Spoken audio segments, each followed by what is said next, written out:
नमस्कार, मैं रवीश कुमार। आपका अंदाज़ा सही है कि क्या कहने जा रहा हूँ, लेकिन गुजारिश है कि जो भी कह रहा हूँ उसे धीरज के साथ सुनिएगा। भारत की पत्रकारिता में स्वर्ण युग तो कभी था भी नहीं, लेकिन आज के दौर की तरह भस्म युग भी नहीं था। भस्म युग से मेरा मतलब है जहाँ इस पेशे की हर अच्छी बात तेज़ गति से भस्म की जा रही हो। यह दिन भी आना ही था। इस देश में अलग अलग नाम वाले अनेक चैनल हो गए हैं, मगर सब हैं तो गोदी मीडिया ही। उसका परिवेश, उसका इकोसिस्टम, पत्रकारिता का और माहौल सब खत्म कर दिया गया है। मगर पत्रकारिता करने और कराने का दावा भी सब कर रहे हैं। खासकर वो भी कर रहे हैं जो उसी सत्ता का हिस्सा माने जाते हैं, उसी के रूप में देखे जाते हैं, जिसकी ताकत से हर दिन पत्रकारिता इस देश में कुचली जा रही है।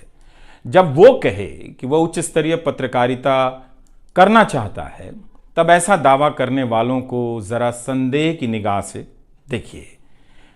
गोदी मीडिया और सरकार भी पत्रकारिता का अपना मतलब आपके ऊपर थोपना चाहती है। अगर इसका मतलब किसी भी रूप में वही है, तब आप एक बार फिर से झांसे में आने वाले हैं। इस वक्त अपने संस्थान को लेकर कुछ खास नहीं कहना चाहता, क्योंकि भावुकता में आप तटस्थ नहीं होते, ऑब्जेक्टिव नहीं हो सकते हैं। एनडीटीवी में 26-27 साल गुजारे हैं।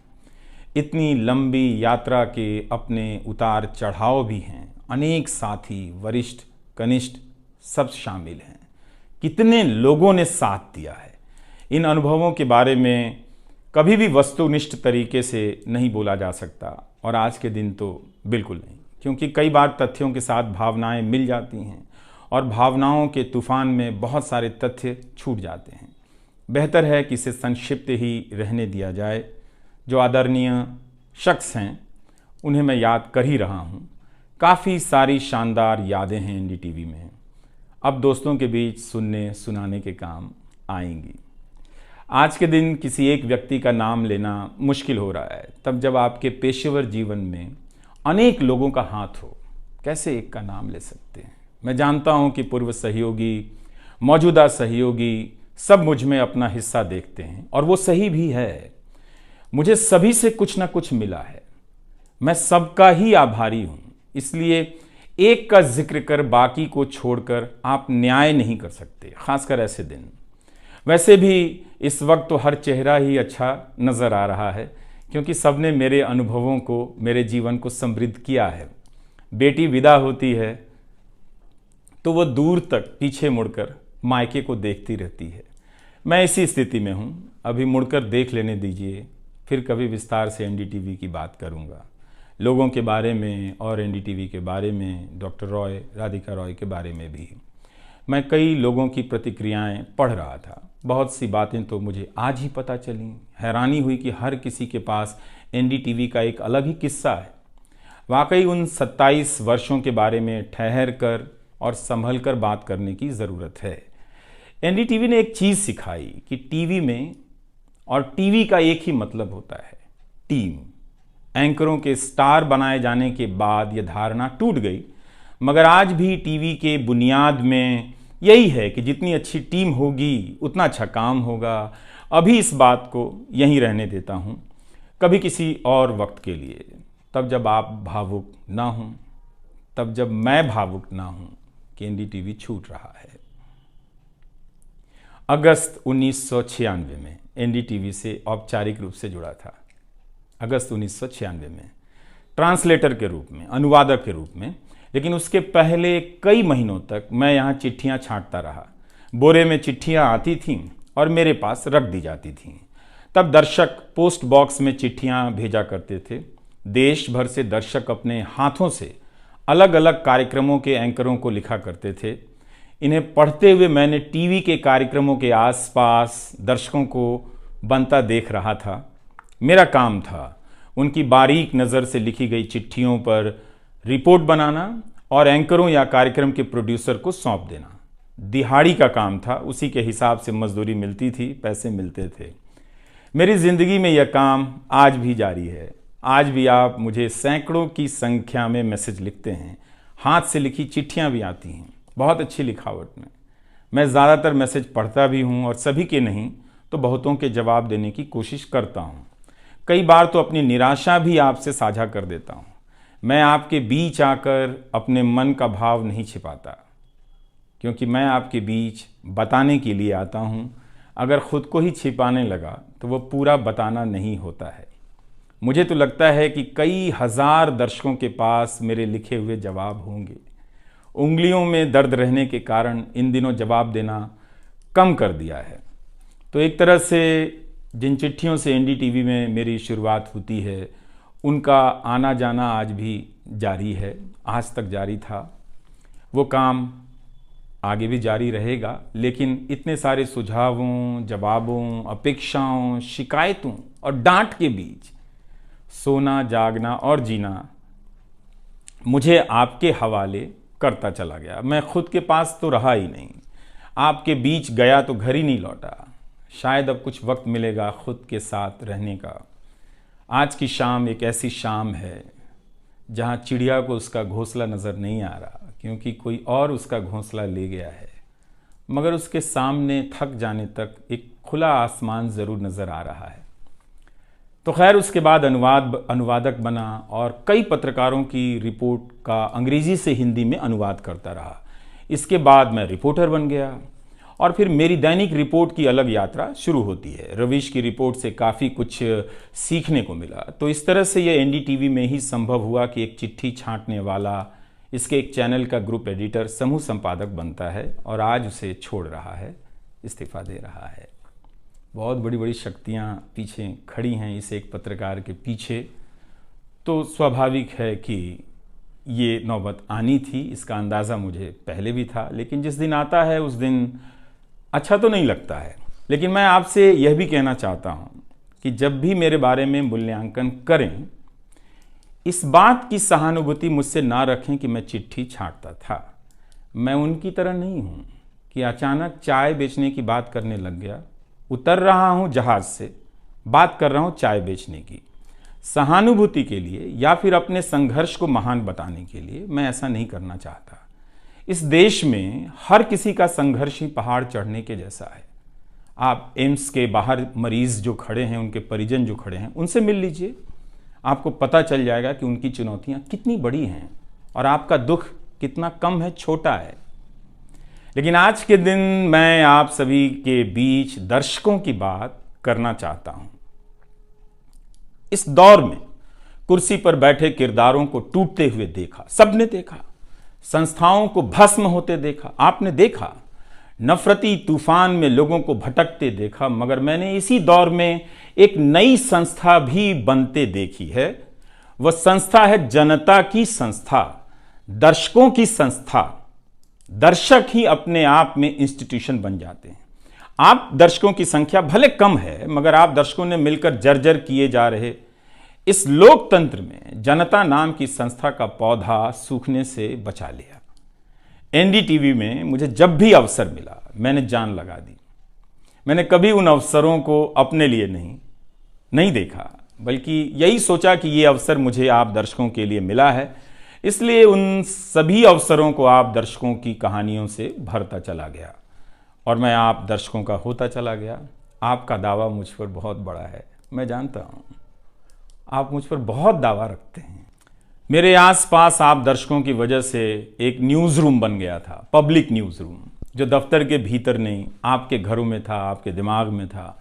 दुनिया भर में फैले कितने दर्शकों ने आगे आकर मेरी मदद की है। आपने कभी मुझसे पैसे भी नहीं मांगे, कभी एहसान तक नहीं जताया। विदेशों में मेरे लिए वीडियो रिकॉर्ड किया, रिसर्च किया। मेरा हर कार्यक्रम किसी न किसी दर्शक के सहयोग का उदाहरण है। आप दर्शकों ने मेरी जानकारियों को दुरुस्त किया है, गलती की है तो डांटा भी है और काफ़ी कुछ उसमें जोड़ भी दिया है।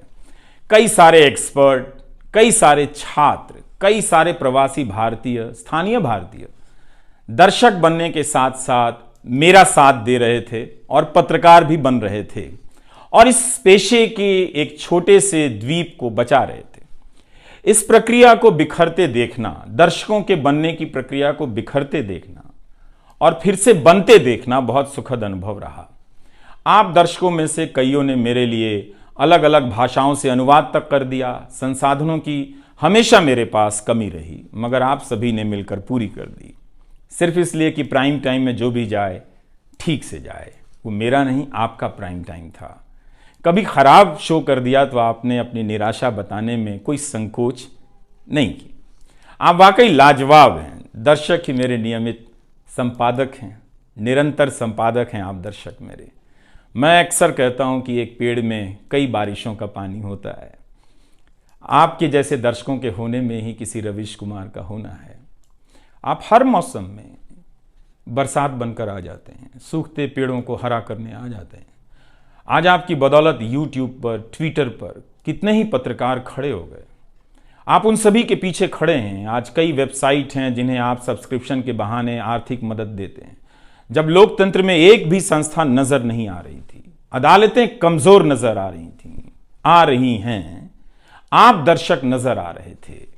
आज के दौर में आप ही पत्रकारिता के सबसे बड़े संस्थान हैं। पत्रकारिता अब संस्थानों में नहीं बची है, आप जैसे दर्शकों के बीच बची हुई है, जिनकी मदद से आज पत्रकार सवाल पूछ रहे हैं। यही आपका इस वक्त में सबसे बड़ा योगदान है। हो सकता है कि कोई जनता की आवाज को पूरी तरह कुचल दे, उसकी आवाज पर धार्मिक नफरतों की आंधी धूल को भर दे, ढक दे, लोकतंत्र को मिटा दे, मगर आप दर्शकों का होना हौसला देता है कि लोकतंत्र भले खत्म हो जाए, मगर उसकी चाहत कभी खत्म नहीं होगी, क्योंकि आप जैसे दर्शक अपनी जवाबदेही को, जिम्मेदारियों को बहुत खूब समझते हैं। इस मुश्किल वक्त में आपने एक पत्रकार पर भरोसा किया, उसे कितना प्यार दिया।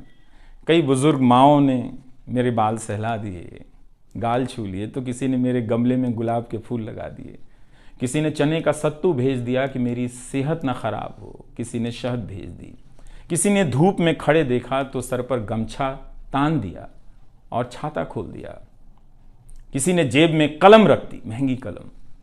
आज के दिन मैं एनडीटीवी से ज़्यादा आप दर्शकों को याद करना चाहता हूँ। आपके बिना मैं कुछ नहीं कर पाता। मुझे आप दर्शकों पर नाज है।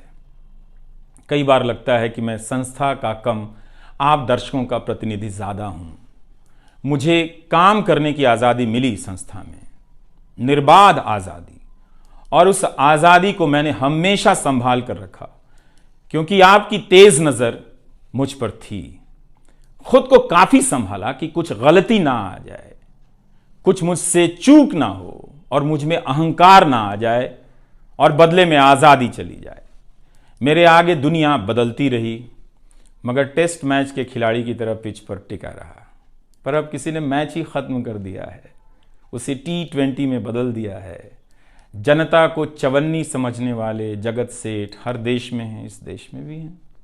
अगर वो दावा करें कि आप तक सही सूचनाएं पहुंचाना चाहते हैं, तो इसका मतलब है कि डॉलर अपनी जेब में रखकर आपकी जेब में चवन्नी डालना चाहते हैं। पत्रकार एक खबर लिख दे तो जगत सेठ मुकदमा कर देते हैं और फिर सत्संग में आकर प्रवचन भी देते हैं कि वे पत्रकारिता का भला चाहते हैं। आप दर्शक इतना तो अपना भला समझते होंगे, इसलिए आज मैं अपने संस्थान से ज़्यादा आप दर्शकों को याद करना चाहता हूं। मुझे हमेशा लगता था कि हिंदी का पत्रकार छत क्यों नहीं छुपाता है। ऐसा क्यों है? हिंदी पत्रकारिता के कई श्रेष्ठ संपादकों, पत्रकारों के कार्यों पर निगाह रहती थी। उनकी गहराई हैरान करती थी, फिर भी लगता था कि उनकी बात जमाने तक ठीक से नहीं पहुंची, पेशे के भीतर उन्हें उनकी जगह नहीं दी गई। पत्रकारिता का मतलब अंग्रेजी का पत्रकार होना हो गया। इसके कुछ ठोस कारण भी हैं, उनमें विस्तार से जाने का समय नहीं है, लेकिन तब भी हिंदी के जुझारू पत्रकार आसमान क्यों नहीं छू सकते हैं, यह बात कचोटती रही। इन सब बातों ने मेरे व्यवहार में काफ़ी बदलाव कर दिए। भाषा को संयमित किया, मर्यादित किया, ताकि हिंदी का प्रभाव कम ना हो। बहुत सजगता से अपना काम इस तरह से किया कि लोगों को, देश के किसी भी हिस्से के लोगों को मेरी हिंदी से प्यार हो जाए। मेरी मातृभाषा हिंदी नहीं है, भोजपुरी है। भोजपुरी गांव है मेरे लिए। हिंदी मेरे लिए भाषा का वो शहर है, पहला शहर, जहां मैं गांव से शहर आया था, लेकिन मुझे भारत के हर राज्य के दर्शकों से प्यार मिला है। हिंदी प्रदेशों की कुंठित राजनीति ने हिंदी को हथियार बना दिया। इससे हुआ कुछ नहीं, हिंदी को लेकर कुंठाएं ही बढ़ती चली गईं, किसी का भला नहीं हुआ। मैं उन सभी गैर हिंदी भाषी पत्रकारों, सामाजिक कार्यकर्ताओं, विद्वानों का शुक्रिया अदा करना चाहता हूं, जिन्होंने मेरी हिंदी को समृद्ध किया, जिन्होंने मेरे लिखे हुए का अपनी भाषा में अनुवाद किया और अपनी भाषा में लिखी हुई जानकारियों का मेरे लिए अनुवाद कर दिया मुफ्त में। कई बार लगता था कि अलग अलग डिब्बे जुड़ते जा रहे हैं और रेल बनती जा रही है। उर्दू, मलयालम, तमिल, कन्नड़ा, पंजाबी, गुजराती, मारवाड़ी, बंगाली, मराठी भाषा के पत्रकारों ने कितना कुछ जोड़ा है। यह बात कहीं हिंदी बनाम अंग्रेजी की तरफ ना मुड़ जाए, इसलिए कहना जरूरी है कि अंग्रेजी भाषा में लिखने वाले विद्वानों और पत्रकारों ने मेरी खुलकर मदद की है, मेरे साथ बराबरी का व्यवहार किया। जो नहीं कर सके, ऐसे हैं, उनका क्या हिसाब करना, उनका क्या रोना, मगर जो बराबरी के साथ पेश आते रहे, उनका आभार व्यक्त करना चाहिए। उन सभी ने अपना श्रेष्ठ मुझसे साझा किया, किताबें दी, अवसर बताए, मेरे लेख का अनुवाद तक कर दिया, ज्यादा लोगों तक पहुंचा दिया। मेरे जीवन में इतिहास के मेरे शिक्षकों का बहुत योगदान है। मेरे शिक्षक मेरी जान है। मैं चाहता हूं कि आप मेरे जरिए मेरे पीछे खड़े अनगिनत लोगों के बारे में जानें, उन्हें भी देखें।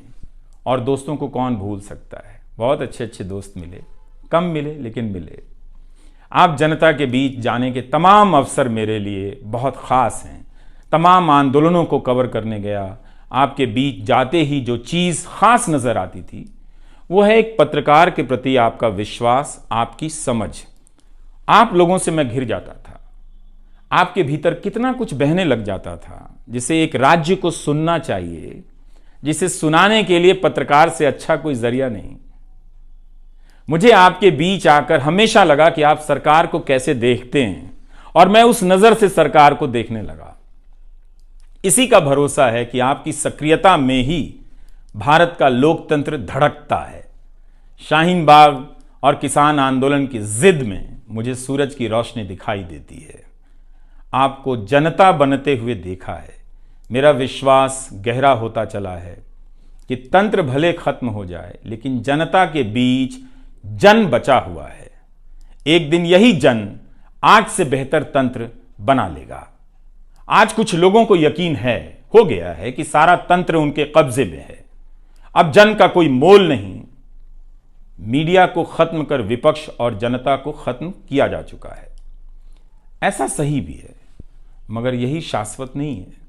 एक ना एक दिन जब लोग अपनी नफरतों से जर्जर हो जाएंगे, उनकी नफरतें उनके शरीर से दरकने लग जाएंगी, तब उन्हें किसी नई जमीन की तलाश होगी, किसी पत्रकार की याद आएगी। नफरत की गुलामी से बाहर आने का रास्ता आप ही बनाएंगे, आपको ही बनाना है। एनडीटीवी में मैंने लिखना, बोलना सीखा, दिखना सीखा, अच्छे कपड़े पहनना सीखा, टाई पहननी सीखी। बस केवल डांस नहीं आया, क्योंकि काम से वक्त ही नहीं मिला। आप सीख लीजिएगा। आज के दिन मैं अपनी महिला सहयोगियों को खास तौर से याद करना चाहता हूँ। काम के प्रति ईमानदारी, टिक कर काम करना और पेशे की नैतिकता की समझ मुझे अपनी महिला सहयोगियों से मिली है, और मैंने उनसे चुरा भी ली है। उनसे मेरी सामाजिक और नैतिक समझ बहुत बेहतर हुई। मेरी इस यात्रा में बहुत सी समझदार औरतें और लड़कियों के अनुभव शामिल हैं। मेरी जीवन साथी का भी, मेरी बेटियों का भी, मेरे सास ससुर ने बहुत साथ दिया ताकि मैं बाहर जाकर रिपोर्ट कर सकूं। मेरी माँ, मेरी भाभी, मेरे परिवार के सदस्यों ने भी। ठठेरे की तरह सब ने पीट पीट कर पीतल से बर्तन बना दिया। ये मैं इसलिए भी रेखांकित कर रहा हूँ कि पत्रकारिता के पेशे में मर्द ही नहीं, मर्दवादियों का कब्जा है। उनकी आक्रामकता के बीच कई बार दम घुटता था। इतनी आक्रामकता के बीच आप रचनात्मक हो ही नहीं सकते, संवेदनशीलता आ ही नहीं सकती। इस पेशे में तमाम महिला सहयोगियों ने मुझे मर्दों की आक्रामकता से बचा लिया। अगर आप इस पेशे में आ रहे हैं, विद्यार्थी हैं, तो हमेशा अपनी महिला सहयोगियों के साथ सलीके से पेश आइए, उनकी काबिलियत को स्वीकार कीजिए, तारीफ कीजिए। प्राइम टाइम के वक्त अक्सर कहा करता था, मुझे काम करने दो, 9 बजे ही बजते हैं। सुबह उठते ही मेरे दिमाग में रात के 9 बजने लग जाते थे। मैं टाइप करने लग जाता था, रोज़ 5,000, 6,000, 7,000 शब्दों की टाइपिंग। अब शायद 9 ना बजे, प्राइम टाइम ना हो। मुझे पता नहीं था, पता नहीं है कि अब 9 बजे क्या करूँगा। मुझे टीवी से बहुत प्यार है, इस माध्यम से दिल लग गया था, शायद इसी वजह से दिल टूट रहा है। वो लाल माइक याद आता रहेगा, अब वो लाल माइक नहीं होगा। मैं जानता हूँ कि आप दर्शकों की आदतों में मैं शामिल हो गया हूँ। आप काफ़ी तकलीफ़ में थे कि मेरा क्या होगा, मैं क्या करूँगा, मैं प्राइम टाइम क्यों नहीं कर रहा हूँ। मुझे लगा कि चुपचाप किनारे हो जाना चाहिए, धीरे धीरे मेरे नहीं होने की आदत आपको डाल देनी चाहिए। इसलिए कई दिनों से प्राइम टाइम नहीं कर रहा था, ताकि आप मुझे कुछ भूल सकें। मगर आप हैं, मानते ही नहीं। हर रात 9 बजे के बाद मैसेज करने लग जाते हैं कि कहाँ हो, बीमार तो नहीं हो, सब ठीक तो है, एनडीटीवी में क्या चल रहा है, आप अच्छे हैं। तो भारत का मीडिया स्पेस बदल चुका है। उन हज़ारों युवाओं की सोचिए जो पढ़ाई पत्रकारिता की कर रहे हैं, लाखों रुपए लगा रहे हैं, मगर उन्हें काम दलाली का करना पड़ेगा, क्योंकि इसके लिए अब कोई सांस्थानिक जगह नहीं बची है। इसी के बीच जो आने वाले पत्रकार हैं, जो इस वक्त पत्रकार हैं, सभी को जूझना है। कोई घुट रहा है तो कोई इस पेशे को छोड़ रहा है।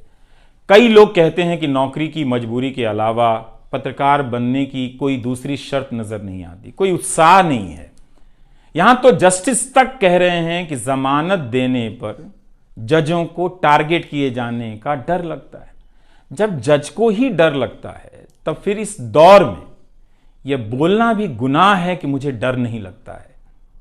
एक डरा हुआ पत्रकार मरा हुआ नागरिक पैदा करता है। इसलिए बोला कीजिए कि हमें डर नहीं लगता है। आप उस देश के नागरिक हैं जिसने नंगे पांव ब्रिटिश साम्राज्य को घुटने पर झुका दिया। कोई कारण नहीं कि मैं आप पर भरोसा ना करूं कि एक दिन आप गोदी मीडिया की इस गुलामी से बाहर आएंगे। आप हमेशा इस गुलामी में नहीं रह सकते। इसकी गुलामी से आपको लड़ना ही पड़ेगा। यह सबकी लड़ाई है। इस लड़ाई के बिना आप दुनिया में सर उठाकर नहीं चल सकते। आपकी यही पहचान होगी कि आजाद देश के गोदी मीडिया के गुलाम हैं। इसके खतरे की गंभीरता को समझिए। कानून की आड़ में अब अधिकार कुचले जा रहे हैं, अभिव्यक्तियों को रौंदा जा रहा है, ताकि सारे अवैध काम वैध नजर आए। इस समय मेरे रास्ते निश्चित नहीं हैं, निश्चित हैं तो सिर्फ हौसला है। उसका भी क्या भरोसा, कभी आसमान में होता है, कभी पाताल में।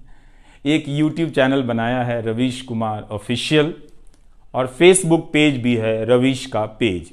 इसे सब्सक्राइब कीजिएगा। अब मैं YouTube पर ही नज़र आऊँगा, एनडीटीवी इंडिया पर नहीं। किसी संस्था के साथ मर्यादाएं बहुत अलग होती हैं, फ्रीलांस और आज़ाद जीवन की अलग। लेकिन इस बार परिवार के साथ थोड़ा वक्त बिताना चाहता हूँ, जीना चाहता हूँ। मैंने इस्तीफ़ा दे दिया है। नमस्कार, मैं रवीश कुमार अब आपको उस चैनल पर सुनाई नहीं देगा। नमस्कार, मैं रवीश कुमार।